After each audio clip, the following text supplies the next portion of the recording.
আসসালামু আলাইকুম। সংবাদে আপনাদের সবাইকে স্বাগতম। প্রথমে থাকছে সংবাদ শিরোনাম। প্রথমেই জানিয়ে দেব, স্থায়ী যুদ্ধবন্ধে যুক্তরাষ্ট্রকে যে ৩ শর্ত জুড়ে দিল ইরান। এরপরেই জানিয়ে দেব, চীনের এক টিপে বন্ধ আমেরিকার যন্ত্রদানব, চীনের হাতে আমেরিকার প্রাণভোমরা।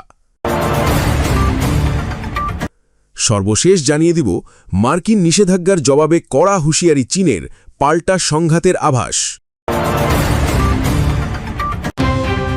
দর্শক, এতক্ষণ শুনছিলেন সংবাদ শিরোনাম। এখন জানাবো বিস্তারিত জানার আগে আপনি যদি চ্যানেলে নতুন হয়ে থাকেন তাহলে আমাদের চ্যানেলটি সাবস্ক্রাইব করুন, আর কোন জায়গা থেকে দেখছেন এবং শুনছেন তা কমেন্ট করে জানান।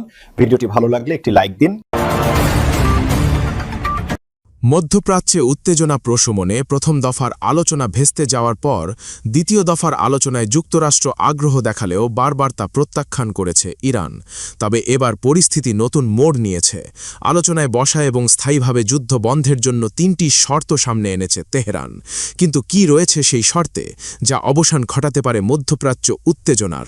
বিস্তারিত জানাচ্ছেন শিহাব ইসলাম। মধ্যপ্রাচ্যে চলমান উত্তেজনা কমাতে এবার নতুন কূটনৈতিক উদ্যোগ নিয়েছে ইরান। যুক্তরাষ্ট্র ও ইসরায়েলের সঙ্গে সংঘাত নিরসনে ৩ ধাপের একটি প্রস্তাব দিয়েছে তেহরান। ইরানের পররাষ্ট্র মন্ত্রণালয় জানিয়েছে, যুক্তরাষ্ট্র যদি দ্বিতীয় দফা সংলাপে আগ্রহী হয় তবেই নতুন প্রস্তাবের ভিত্তিতে আলোচনা এগোতে পারে। প্রস্তাবটি ইতিমধ্যে মধ্যস্থতাকারী দেশ পাকিস্তানের মাধ্যমে যুক্তরাষ্ট্রের কাছে পাঠানো হয়েছে। ইরানের প্রস্তাব অনুযায়ী প্রথম ধাপে চলমান যুদ্ধ সম্পূর্ণভাবে বন্ধ করতে হবে এবং ইরান ও লেবাননের বিরুদ্ধে ভবিষ্যতে কোনো আগ্রাসী হামলা না চালানোর নিশ্চয়তা দিতে হবে যুক্তরাষ্ট্র ইসরায়েলকে। নোভা এলইডি টিভি, ঝকঝকে মিউজিক, নিখুঁত শব্দ, ৫ বছরের ওয়ারেন্টি। নোভা মানে সঠিক মান, নিশ্চিত সেবা। দ্বিতীয় ধাপে গুরুত্বপূর্ণ আন্তর্জাতিক বাণিজ্য পথ হরমুজ প্রণালী পরিচালনা ও এর প্রশাসনিক কাঠামো নিয়ে আলোচনার মাধ্যমে সমঝোতায় পৌঁছাতে হবে। আর তৃতীয় ধাপে প্রথম ২ পর্যায়ে সমাধান এলে ইরানের পরমাণু কর্মসূচি নিয়ে আলোচনা শুরু হবে। এদিকে প্রস্তাবটি নিয়ে আনুষ্ঠানিক কোনো প্রতিক্রিয়া জানায়নি হোয়াইট হাউস। তবে মার্কিন সংবাদ মাধ্যম এক্সিনসের তথ্যমতে মার্কিন প্রশাসনের মুখপাত্র অলিভিয়া ওয়ালেস বলেছেন, এটি অত্যন্ত সংবেদনশীল কূটনৈতিক বিষয় এবং সংবাদ মাধ্যমে এ নিয়ে আলোচনা করা হবে না। তিনি আরও জানান, যুক্তরাষ্ট্র এমন কোনো চুক্তিতে সম্মত হবে যা তাদের জনগণের স্বার্থ রক্ষা করবে এবং ইরানকে কখনো পরমাণু অস্ত্র অর্জনের সুযোগ দেওয়া হবে না। গত ১১ এপ্রিল ইসলামাবাদে যুক্তরাষ্ট্র ইরানের মধ্যে দীর্ঘ ২১ ঘণ্টার বৈঠক হলেও তা ব্যর্থ হয়। এরপর দ্বিতীয় দফা সংলাপের উদ্যোগ নেয় বিভিন্ন দেশ। তবে সরাসরি আলোচনায় বসতে অনাগ্রহ দেখায় তেহরান। এ বিষয়ে মার্কিন প্রেসিডেন্ট ডোনাল্ড ট্রাম্প মন্তব্য করেছেন, তিনি আর প্রতিনিধি দলকে দীর্ঘ সফরে পাঠাতে চান না, বরং ফোনেই আলোচনা চালাতে আগ্রহী। বিশ্লেষকরা বলছেন, ইরানের এই নতুন প্রস্তাব মূলত ধাপে ধাপে আস্থা তৈরির কৌশল। তবে এতে পরমাণু ইস্যুকে শেষ ধাপে রাখায় বোঝা যায় তেহরান প্রথমে নিরাপত্তা ও আঞ্চলিক স্থিতিশীলতাকে অগ্রাধিকার দিচ্ছে। এখন দেখার বিষয়, এই প্রস্তাব চলমান কূটনৈতিক অচল অবস্থাকে ভাঙতে পারে কিনা। আকাশে গর্জন করে ওরা আমেরিকার গর্ব। F-35 লাইটনিং 2 আজ এক অদৃশ্য শেকলে বন্দী। যে স্টেলথ যুদ্ধবিমানকে বিশ্বের অজেয় শক্তি বলে মনে করা হয়, তার উৎপাদন কি এবার থমকে যাবে? অবিশ্বাস্য মনে হলেও খোদ হোয়াইট হাউসের কপালে এখন চিন্তার ভাঁজ। আর এই মহান নাটকের নেপথ্যে রয়েছে ড্র্যাগন, প্রেসিডেন্ট সি জিনপিংয়ের এক মুখ্যম চাল, যার নাম রেয়ার আর্থ এলিমেন্টস বা বিরল খনিজ। প্রতিরক্ষা বিশ্লেষকরা বলছেন, আমেরিকার সামরিক শক্তির প্রাণভোমরা এখন সি জিনপিংয়ের হাতের মুঠোয়। একটিমাত্র F-35 জেট বানাতে প্রয়োজন হয় প্রায় ৪০০ কেজি বিরল খনিজ। কিন্তু ট্র্যাজেডি এটাই যে এই খনিজের ৯০% নিয়ন্ত্রণ করে চীন। অর্থাৎ চীন যদি সরবরাহ বন্ধ করে দেয়, তবে আমেরিকার অস্ত্র তৈরির কারখানা তালা ঝোলানো ছাড়া আর কোনো পথ থাকবে না। পশ্চিম এশিয়ার রণক্ষেত্রে ইরান যখন আমেরিকার সামরিক ঘাঁটিতে হামলা চালাচ্ছে, তখন অভিযোগ উঠছে বেজিং নাকি তেহরানকে গোপনে তথ্য ও রসদ দিয়ে সাহায্য করছে। সাধারণত এমন পরিস্থিতিতে ডোনাল্ড ট্রাম্পের গর্জে ওঠার কথা, কিন্তু আশ্চর্যজনকভাবে তিনি এখন শান্ত। তবে কি বিরল খনিজের ব্ল্যাকমেলিংয়ে ট্রাম্পের সুর নরম হয়ে এলো? ওয়াশিংটনের অন্দরে এখন এটাই সবথেকে বড় প্রশ্ন। শুধু যুদ্ধবিমান নয়, আপনার হাতে স্মার্টফোন থেকে শুরু করে ল্যাপটপ কিংবা পরিবেশ বান্ধব বান্ধব ইলেকট্রিক গাড়ি সবকিছুর জন্যই প্রয়োজন এই বিরল খনিজ। আমেরিকার সাধারণ মানুষের জীবনযাত্রার সঙ্গে জড়িয়ে থাকা এই খনিজগুলোর কোনো বিকল্প উৎস ওয়াশিংটনের হাতে নেই।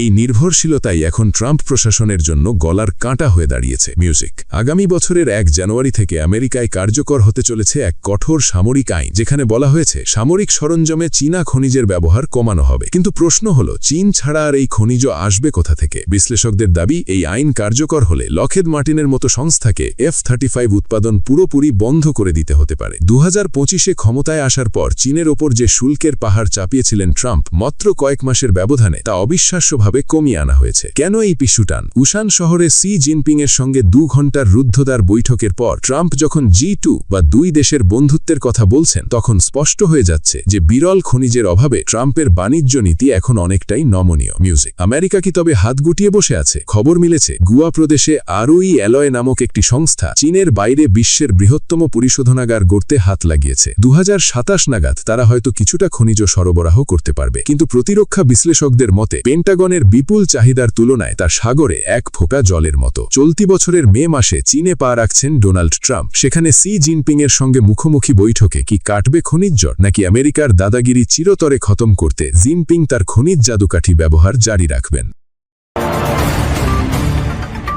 ইরানকে কেন্দ্র করে যুক্তরাষ্ট্র ও চীনের পুরনো দ্বন্দ্ব এবার রূপ নিল নতুন স্নায়ুযুদ্ধে। চীনা তেল শোধনাগারগুলোর উপর মার্কিন নিষেধাজ্ঞা নামতেই ফুঁসে উঠেছে শি জিনপিং সরকার। এরই ধারাবাহিকতা পাল্টা ব্যবস্থা নেওয়ার হুঁশিয়ারি দিয়েছে বেইজিং, যার ফলে টালমাটাল বিশ্ব জ্বালানি বাজার। এই উত্তেজনা কি বড় কোনো অর্থনৈতিক যুদ্ধের সংকেত? বিস্তারিত সাদিয়া সিদ্দিকার রিপোর্টে। আন্তর্জাতিক রাজনীতির মঞ্চে আবারও মুখোমুখি বিশ্বের 2 প্রধান পরাশক্তি যুক্তরাষ্ট্র ও চীন। ইরানের সঙ্গে অবৈধ তেল বাণিজ্যের অভিযোগে চীনা প্রতিষ্ঠানগুলোর উপর ওয়াশিংটনের সাম্প্রতিক নিষেধাজ্ঞাকে অবৈধ ও ক্ষমতার অপব্যবহার আখ্যা দিয়ে এর তীব্র সমালোচনা করেছে বেইজিং। বেইজিংয়ে আয়োজিত এক সংবাদ সম্মেলনে চীনা পররাষ্ট্র মন্ত্রণালয়ের মুখপাত্র লিন জিয়ান সরাসরি হুঁশিয়ারি দিয়ে বলেছেন, নিজস্ব প্রতিষ্ঠানগুলোর স্বার্থ রক্ষায় প্রয়োজনীয় সব ধরনের ব্যবস্থা গ্রহণ করবে চীন। মূলত আন্তর্জাতিক আইনের তোয়াক্কা না করে ওয়াশিংটনের এই ধরনের একতরফা নিষেধাজ্ঞার চর্চাকে চীন সর্বদা বিরোধিতা করে আসছে, এবং এবারের ঘটনা 2 দেশের বাণিজ্যিক ও রাজনৈতিক সম্পর্কে নতুন করে চরম উত্তেজনা সৃষ্টি করেছে। বেশি বেশি গোল্ড কিনে হাফ গ্রাম গোল্ড বার জিতে নিন প্রতিদিন। ঘটনার সূত্রপাত গত 24 এপ্রিল, যখন মার্কিন ফেজারি বিভাগ ইরান সংশ্লিষ্ট নতুন একগুচ্ছ কঠোর নিষেধাজ্ঞার ঘোষণা দেয়। এই পদক্ষেপের ফলে চীনের একটি বড় স্বাধীন শোধনাগার সহ,